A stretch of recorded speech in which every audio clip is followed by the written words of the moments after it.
শুভ দুপুর বন্ধুরা। একটু আগেই কিন্তু আমাদের এখানে অনেকটা পরিমাণে বৃষ্টি হয়ে গেল, আর তারপরেই আমি কিন্তু ছাদে এসেছি। আর এই যে দেখো, বৃষ্টির পরে রোদ এসেছে। তো আমরা বাঙালিরা যা করে থাকি, সবাই দেখো কাপড় জামাগুলো কিন্তু আবার ছাদে মেলে দিয়েছি। আর ওই দিকে দেখো, ওই সব বাড়ির ছাদেও কিন্তু একই অবস্থা, কারণ একটু মিনিট 10 আগেই কিন্তু প্রচণ্ড পরিমাণে বৃষ্টি হয়ে গেল। আর এখন তো বর্ষার আকাশ, বৃষ্টি তো হবে, এটাই স্বাভাবিক। আর বৃষ্টির পরে ছাদের গাছপালাগুলো দেখো কি দারুণ, মানে একদম তরতাজা হয়েছে। আর উপরের এই যে মানে ঢাকনা দেওয়া আছে, যেটা ওটা খুলে দেওয়া হবে, কিন্তু সে আর খোলার সময়ই আর হচ্ছে না, কারণ যেহেতু এখন বৃষ্টির ওয়েদার, আর ওটার আর প্রয়োজন নেই। তো যাই হোক, এই দিকে দেখো ড্রাগন গাছগুলো বেশ বড় হয়েছে। আর ওইদিকে পিছনে কিন্তু একটা নারকেল গাছ আছে, ওটা আমাদেরই। আর তার পাতাটা দেখো কিভাবে মানে ছাদের মধ্যে চলে এসেছে। তো যাই হোক, চলো তোমাদেরকে কিন্তু আমি আজকের একটা দারুণ জিনিস দেখাবো। তো আর এইটা তো পাখির জন্য খাঁচা বানানো হচ্ছে, তোমাদেরকে তো অনেক দিন আগে একটা ভিডিওতে বলেছিলাম। তো এই জাস্ট 2-1 দিন হলো কিন্তু খাঁচাটা রং করা হয়েছে। আর এই যে দেখো, তোমাদেরকে একটা জিনিস দেখাবো বললাম, সেটাতেই কিন্তু চলে এলাম।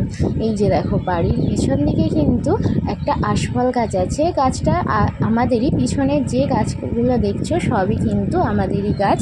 আর এই যে দেখো, 3তলার ছাদে থেকে কিন্তু আশফলগুলো পাড়াও যাবে, কিন্তু একটা সমস্যা রয়েছে, তোমরা দেখতেও পাচ্ছ। এখানে কিন্তু প্রচুর মানে ভিমরুল রয়েছে, ছোট ছোট যে হলুদ, এটাকে বলতা বলে, সরি ভিমরুল নয়।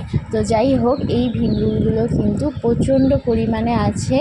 এখানে মনে হচ্ছে কোনো বাসাও আছে, কারণ আমি বাইরে থেকে দেখতে পাচ্ছি না বাসাটা আছে কি ওরা এই মানে আশফলগুলো খাওয়ার জন্য এসেছে তা বলতে পারবো না।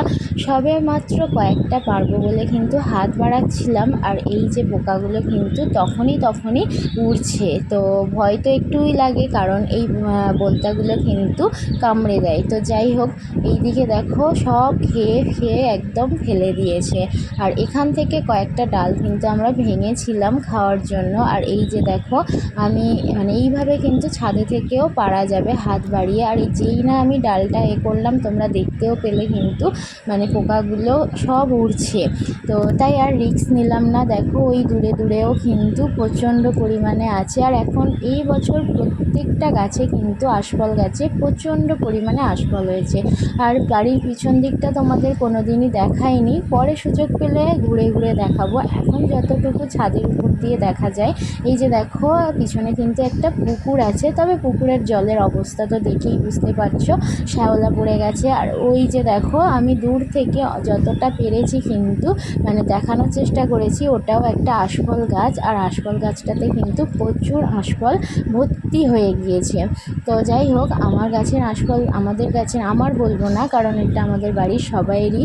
তো যাই হোক, পারলে আমরা সবাই খেতাম, কিন্তু এই যে পোকাগুলোর ভয়ে কিন্তু পারা যাচ্ছে না, কারণ ভিতরে বাসা আছে কিনা বোঝাও যাচ্ছে না। তো যাই হোক, বৃষ্টির পরে আমাদের ছাদের ভিউটা বেশ ভালোই লাগছে। তো প্রচণ্ড রোদও কিন্তু উঠেছে, তাই বেশিক্ষণ কিন্তু আমি ওই দিকে থাকতে পারলাম না। আর গাছটা কিন্তু ওই সাইডে ছিল, আমার ছাদ বাগানটা এই দিকে আছে।